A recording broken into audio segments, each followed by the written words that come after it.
Hello and welcome to another episode of cric talk. और मैं हूं आपका दोस्त और आपका होस्ट अली सलमान। और क्रिक टॉक की वीडियोस अगर आपको पसंद आ रही हैं तो लाइक कीजिएगा, सब्सक्राइब कीजिएगा, शेयर कीजिएगा।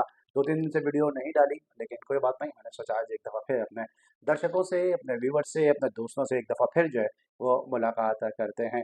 आज के जो 2-3 टॉपिक हैं, बड़े इंपॉर्टेंट टॉपिक हैं। एक तो पाकिस्तान और बांग्लादेश के दरमियान टेस्ट सीरीज का आगाज़ होने जा रहा है, और दूसरी जानिब पाकिस्तान के जो आमिर जमान हैं वो अब इस टेस्ट सीरीज से बाहर हो गए, जो एक बड़ा धचका है पाकिस्तान के लिए, क्योंकि अच्छे बैटिंग और बॉलिंग के शोबे में उनसे पाकिस्तान को बड़ी सपोर्ट मिल सकती थी। एक बॉलिंग ऑलराउंडर है आमिर जमाल। इसके साथ साथ डोमेस्टिक को इज्जत दो, ये चीज़ हम इंडिया में तो देख रहे हैं, लेकिन पाकिस्तान में हमें लग नहीं रहा कि डोमेस्टिक प्लेयर्स की जो है कोई हमें इज्जत होती हुई नजर आ रही है। डोमेस्टिक प्लेयर को हम कोई इज्जत देने को तैयार हैं।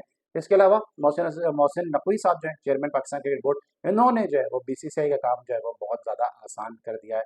इन तमाम तर मुद्दों पे बात करेंगे, लेकिन सबसे पहले बात करेंगे हम पाकिस्तान के स्क्वाड के हवाले से कि पाकिस्तान के स्क्वाड का ऐलान कर दिया गया है। जो टेस्ट सीरीज का जो पहला मैच है खेला जाएगा रावलपिंडी क्रिकेट स्टेडियम में, क्योंकि अब तो दोनों ही टेस्ट मैचेज जो है रावलपिंडी में ही खेले जाएंगे, क्योंकि कंस्ट्रक्शन वर्क जारी है नेशनल स्टेडियम कराची में। इसलिए 21 अगस्त से जिस टेस्ट मैच का आगाज होने जा रहा है, उसके लिए पाकिस्तान के स्क्वाड का ऐलान कर दिया है। स्क्वाड आपको पता भी होगा और आपने थंबनेल पे देख भी लिया होगा कि शान मसूद पाकिस्तान की टीम को लीड करेंगे। इसके साथ साथ जो है वो सायम अय्यूब होंगे, अब्दुल्ला शफीक होंगे, बाबर आजम, सऊद शकील पाकिस्तान के वाइस कैप्टन हैं। फिर साथ में मोहम्मद रिजवान, सलमान अली आगा, शाहिन शाफरी, नसीम शाह, खुर्रम शहजाद और मोहम्मद अली का एक दफ़ा फिर कम बैक हुआ है। मोहम्मद अली का इससे पहले भी टेस्ट का जो डेब्यू हुआ था वो भी जो है वो इसी रावलपिंडी क्रिकेट स्टेडियम में हुआ था। तो ये पाकिस्तान का स्क्वाड है जनाब। और यहाँ पे कहा जा रहा था कि हुरैरा को टेस्ट कैप दी जाएगी, लेकिन हुरैरा भी अनलकी रहे कि हुरैरा को टेस्ट कैप नहीं दी। अब आपको पता चला होगा मैंने प्राइम की इब्तिदा में क्यों कहा था कि डोमेस्टिक को इज्जत जो है वो पाकिस्तान में नहीं दी जा रही है। क्योंकि पाकिस्तान में जो डोमेस्टिक के परफॉर्मर है, हुरैरा उन्होंने ट्रिपल सेंचुरी बनाई है, अभी शाहीन के लिए उन्होंने डबल सेंचुरी स्कोर की, उसके बावजूद उनको जो है वो टेस्ट खेलने का मौका नहीं मिल रहा। और ऐसा लग रहा है कि साइम अय्यूब जो है वो एक ब्लू आइड बॉय है, जो पाकिस्तान क्रिकेट बोर्ड के, पाकिस्तान के टीम मैनेजमेंट के और साइम अय्यूब को जो एक दफ़ा फिर मौका दिया जा रहा है। और वो एक दफ़ा फिर, इससे पहले भी पाकिस्तान की टीम के साथ थे और बगैर खेले वो वापस आ गए थे दौरे श्रीलंका में, और एक दफ़ा फिर वो अपनी बारी के ऐसा लगता है कि मुंतजर ही रह जाएंगे। हुरैरा को मौका नहीं दे रहे। फिर इसके अलावा कामरान गुलाम, जिन्होंने पाकिस्तान की डोमेस्टिक हिस्ट्री का 40 साल का रिकॉर्ड ब्रेक किया था फर्स्ट क्लास क्रिकेट का, उनको जो है वो टीम से रिलीज कर दिया गया। फिर अबरार, जिन्होंने 6 मैचों में तकरीबन 38 टेस्ट मैचेस में विकेटें हासिल की हैं, उनको रिलीज कर दिया गया। वाहिद जेन्युइन स्पिनर था पाकिस्तान के स्क्वाड में, उसको भी जो है वो टीम से रिलीज कर दिया गया और कहा है कि जनाब आप जाके पाकिस्तान की शाहीन को ज्वाइन करें। कामरान गुलाम को पाकिस्तान शाहीन का कैप्टन बनाया अगेंस्ट बांग्लादेश ए, और अबरार को भी रिलीज कर दिया है। पाकिस्तान में वैसे ही स्पिनर्स नहीं मिल रहे, और जो एक आध स्पिनर मिलता भी है अब तो उसको भी जो है वो डेफिनेटली जो है वो पाकिस्तान के जो मैनेजमेंट है या टीम मैनेजमेंट है उसको भी वो जो है वो कंसीडर नहीं कर रहे हैं। माइक हो सकता है थोड़ा सा तंग करे, इसलिए मैं दूसरा माइक भी जो है वो ऑन कर लेता हूँ, क्योंकि इस वक्त माइक की ऐसा लगता है मुझे कि बैटरी जो है वो थोड़ी सी चार्ज है जो है वो नहीं है। तो बहरहाल जो है वो माइक लगा लेते हैं जनाब, कोई इशू नहीं है, आपस के लोग हैं हम सब लोग, तो माइक लगा लेते हैं। तो बहरहाल तो हुरैरा का मैं बात करता है अबरार की, तो अबरार को भी जो है रिलीज किया। अबरार बड़े बदकिस्मत प्लेयर हैं, वनडे टूर्नामेंट में उनको नहीं खिलाया, वर्ल्ड कप में T20 में उनको मैच से बिठा के रखा, प्रॉपर उनको मौके ही नहीं दिए जा रहे हैं। तो थोड़ा सा मैं समझता हूँ अनलकी है, या ब्लू आइड बॉय नहीं है अबरार अहमद, जिसके ऐसे कोई चांसेस नहीं मिल रहे। कामरान गुलाम को भी आप नहीं खिला रहे, फिर आप डोमेस्टिक क्रिकेट करा क्यों रहे? अगर आप डोमेस्टिक के परफॉर्मेंस को इज्जत देने के लिए तैयार ही नहीं है, अगर आपने अपने ही ब्लू आइड बॉयज को खिलाना है, तो डोमेस्टिक क्रिकेट कराने का कोई फायदा नहीं है। इसके अलावा आमिर जमाल अपनी बैक इंजरी की वजह से जनाब न सिर्फ पहले टेस्ट मैच से बल्कि दोनों टेस्ट मैच से बाहर हो गए, तो कम से कम इस सीरीज में तो आमिर जमाल हमें एक्शन में नजर नहीं आएंगे। डोमेस्टिक को जो इज्जत दो की मैंने बात की थी, वो मैंने इसलिए और भी बात की थी कि गुज़िश्ता हमने एक एपिसोड किया था, उसमें हमने कहा था कि यार विराट कोहली और रोहित शर्मा जैसे बड़े आइकॉनिक प्लेयर हैं, जो इंडिया ने दुलीप ट्रॉफी की 4 टीमों का अनाउंसमेंट किया है, उसमें जो है उनको वो भाग नहीं ले रहे, उसमें वो हिस्सा नहीं ले रहे।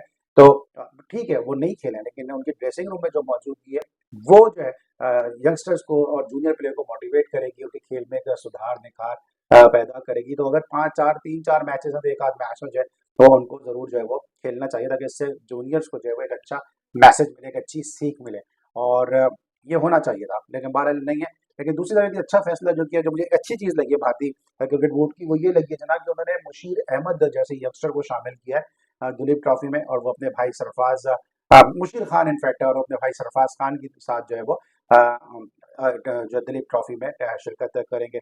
बड़ी ज़बरदस्त क्वार्टर फाइनल उनकी परफॉर्मेंस रही, उन्होंने जो है वो वहाँ पे भी ज़बरदस्त जो है वो सेंचुरी स्कोर की थी, I think double century score की थी उन्होंने क्वार्टर फाइनल में। उसके अलावा फिर रणजी ट्रॉफी के फाइनल में उन्होंने वर्दबा के खिलाफ जो है वो 136 रन की आई थिंक इनिंग खेली थी।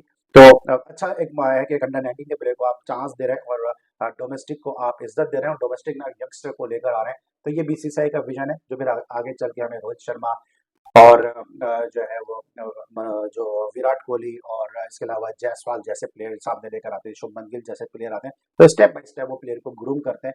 ये एक अच्छा साइन है और मुशीर खान को खिलाना मुझे बड़ा पसंद आया ये फैसला। अब बात कर लेते हैं जनाब मोहसिन नकवी ने जो काम आसान किया है। जी हाँ, मोहसिन नकवी ने काफी काम आसान कर दिया, न सिर्फ बीसीसीआई का, जय शाह साहब का, बल्कि दीगर क्रिकेट बोर्ड्स का। आज उन्होंने एक बड़ा अजीब स्टेटमेंट दे दिया। आज उन्होंने ये कहा कि पाकिस्तान का कोई भी जो स्टेडियम है वो इंटरनेशनल क्रिकेट के स्टैंडर्ड का नहीं है।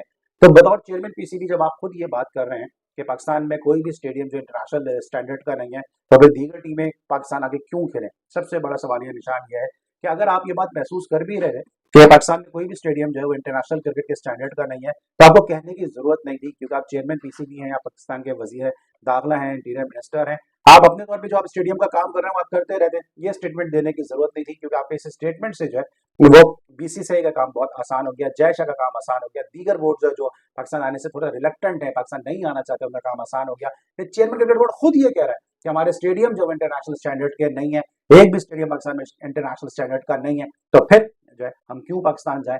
फिर तो उनका शिकवा सही है, बीसीसीआई का, जय शाह का, बाकी क्रिकेट बोर्ड का शिकवा सही है जो पाकिस्तान नहीं आते हैं कि पाकिस्तान में जब इंटरनेशनल फैसिलिटीज ही नहीं है, इंटरनेशनल स्टैंडर्ड के स्टेडियम ही नहीं है, तो पाकिस्तान जाके इंटरनेशनल क्रिकेट खेलने का क्या फायदा? मुझे याद है फैसलाबाद के लिए डेनिस लिली ने कहा था कि ये फास्ट बॉलर का कब्रिस्तान है। और इसके अलावा जब एक दफा इंग्लैंड की टीम आई थी, उस वक्त नेशनल स्टेडियम कराची की रेनोवेशन नहीं हुई थी, तो उस वक्त इयन बोथम ने और उनके जो विकेट कीपर है उन्होंने, जैक रसल ने, उन्होंने कहा था कि ये तो घोड़ों का अस्तबल लग रहा है, स्टेबल लग रहा है घोड़ों का नेशनल स्टेडियम। उसके बाद थोड़ा बहुत काम पे स्टेडियम पे शुरू हुआ, उसने अपना शेप चेंज किया था, 1987 के वर्ल्ड कप से रेनोवेशन शुरू हुई थी, नेशनल स्टेडियम कराची है। लेकिन बतौर चेयरमैन मोहसिन नकवी साहब को ये स्टेटमेंट नहीं देना चाहिए था। इसीलिए कहते हैं कि मुंह खुलने से पहले जो है वो आंखें जरूर खोल लेनी चाहिए, क्योंकि नकवी साहब आपके इस स्टेटमेंट का बहुत बड़ा इम्पैक्ट आने वाला है। और शायद पाकिस्तान के दीगर जो यूट्यूबर हैं शायद इस पर बात ना करें या शायद कर भी लें, लेकिन भले ही हमारे व्यूवर्स कम हो, लेकिन हमारी कोशिश ये होती है कि हम सच की बात करेंगे और सही कंटेंट आप तक पहुंचाएंगे, बगैर किसी एक्टिंग के, बगैर किसी चिकन चिल्ली के, बगैर किसी गालम गलौज के, बगैर इस सोच के कि वो अपने यूट्यूब में ये कह रहा है तो वो अपने यूट्यूब में ये कह रहा है, या वो अपने यूट्यूब में ये कह रही है। ये सब चीजें यहाँ नहीं चलती हैं, यहाँ पे सिर्फ प्रॉपर क्रिकेट की बात होती है और मैं प्रॉपर क्रिकेट की ही बात करता हूँ। मोहसिन नकवी साहब आपका इस स्टेटमेंट को पाकिस्तान क्रिकेट को मजीद डैमेज कर देगा। तो जनाब आज के लिए बस इतना ही। क्रिक टॉक की एपिसोड को लाइक कीजिए, सब्सक्राइब कीजिए, शेयर कीजिए, साथ साथ में कमेंट्स करते रहिए। अली सलमान को इजाजत दीजिए, इंशाल्लाह जल्द आपसे फिर मुलाकात होगी। Bye bye.